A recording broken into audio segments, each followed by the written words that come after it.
look at our client, yeah, our mission is encountering Jesus, and then we empower.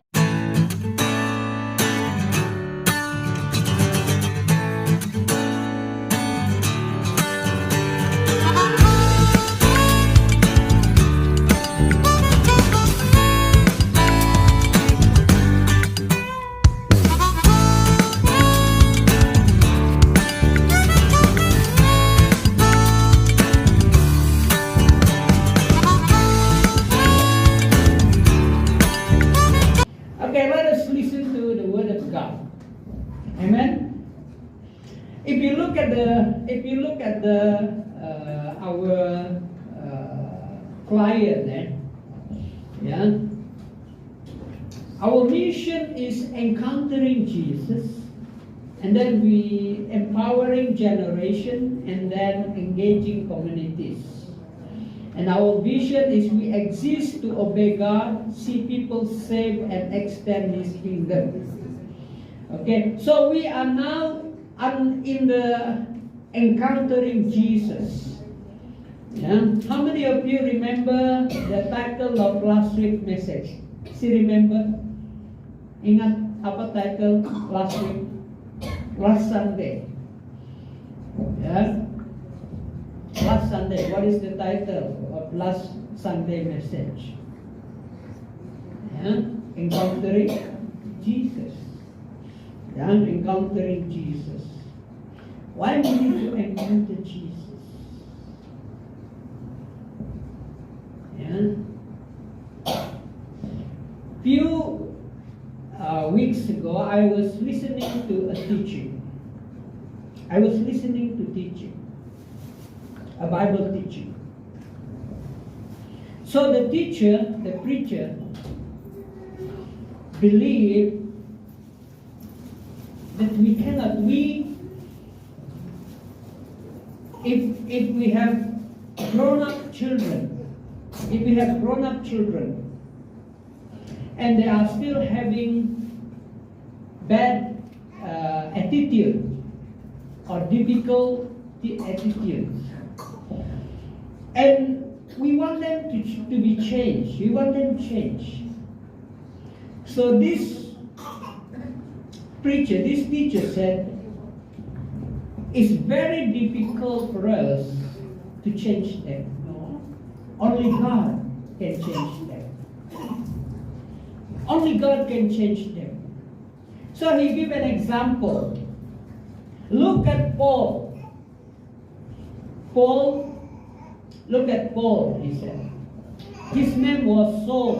Before he encountered Jesus, his name was Saul.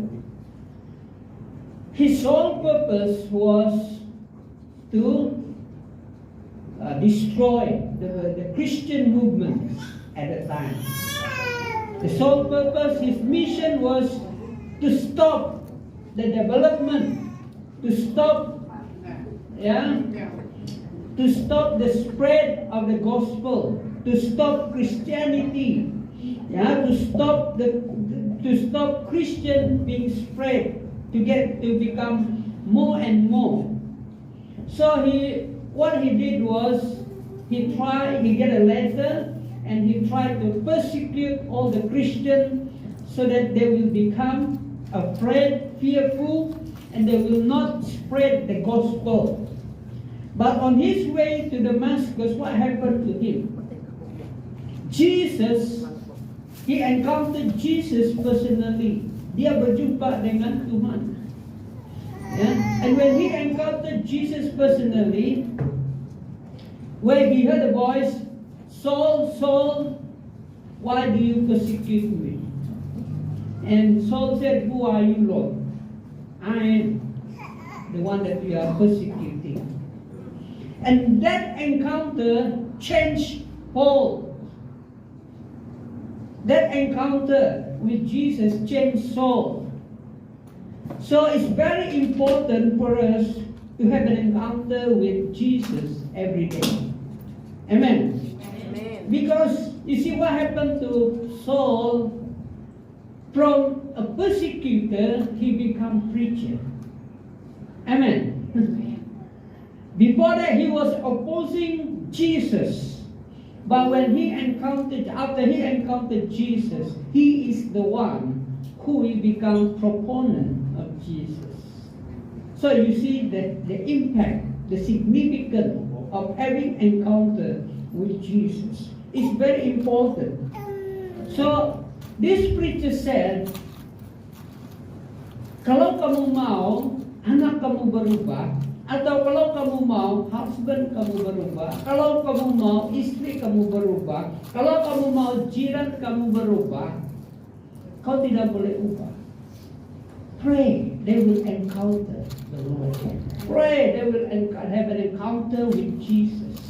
Because bila mereka ada pertemuan, perjumpaan dengan Yesus, mereka akan diubah.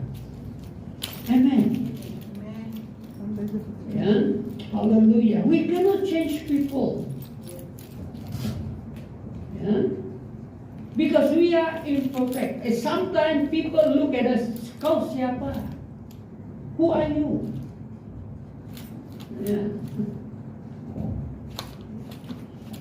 Yeah. But when they encounter the perfect God, they cannot ask, who are you?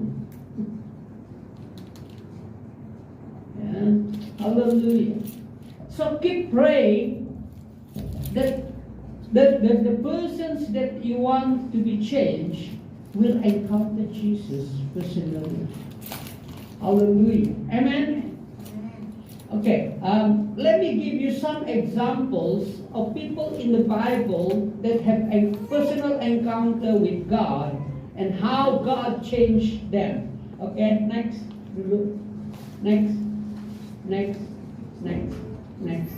Okay. How do you encounter God? How do you encounter God? You will normally, most of the time, if you study the Bible, you will encounter God when you are alone. Amen. Bila kamu sendirian, kalau kamu selalu sibuk dengan orang, kamu tidak akan berjumpa dengan Tuhan. Tuhan tidak akan datang kepada kamu berbisik. No. If you study the Bible, God will reveal Himself to the person when he is alone.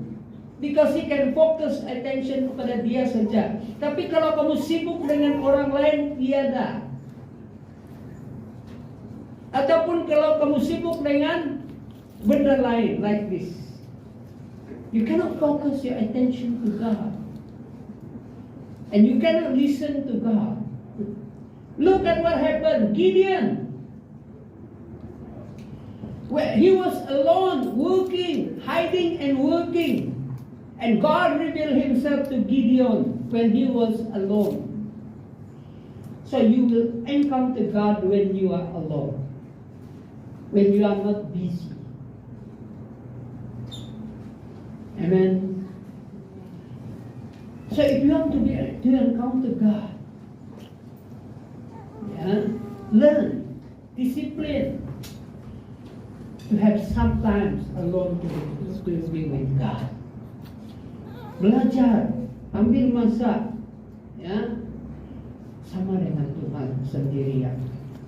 If most of the time even if you are alone but you are busy watching TV, tengok ini, you are not sensitive to the voice of God. Ataupun selalu dengan orang, you have no time to God. They are very difficult. You see, the main point, God changed you when you are in the presence of God. Your fear will vanish. Sebelum itu mungkin kamu takut. Sebelum itu mungkin kamu rasa tiada harapan. Mungkin sebelum itu kamu tiada keyakinan. Mungkin sebelum itu kau selalu stres. But when you are in the presence of God, God will change will change you. Hallelujah. Amen. Mengubah kita, mengubah hati kita, mengubah pikiran kita bila kita bersama dengan Tuhan. Ya, maybe you are stressed, maybe you are angry, maybe you are masih marah-marah, kecewa, upset.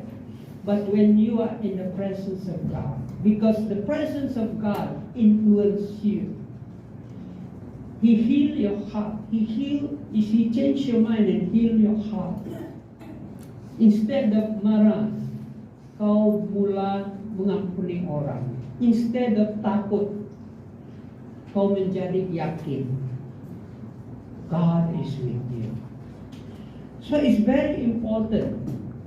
Ya. Dengan kekuatan kita sendiri kita tidak boleh mengubah orang.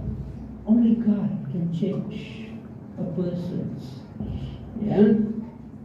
And when you are in the presence of God, when God is with you, miracle will take place. Okay, ada satu kesaksian baru-baru ini this week. Ada one of itu kita punya church members di Warren, his daughter Melly, nama dia Melly. Apa terjadi dengan daughter dia Melly? Melly ialah 13 tahun. Ya, 13 tahun. He's only 13 years old. And then what happened was dia boleh nampak hantu. Dia nampak hantu dan itu hantu boleh cucuk-cucuk dia punya telinga sini. So Monday saya dengan ibu pergi visit dia. Dia akan teriak, kemudian dia tutup dia punya telinga. Dia teriak, kenapa? Sebab dia rasa ada orang pergi cucuk-cucuk telinga dia. Dia nampak macam ada satu perempuan panjang rambut dia. Dia boleh nampak. Orang lain tidak nampak, dia boleh nampak. Kemudian itu orang pergi cucuk telinga. Ya, Monday. Before that actually. Ya, sebelum itu.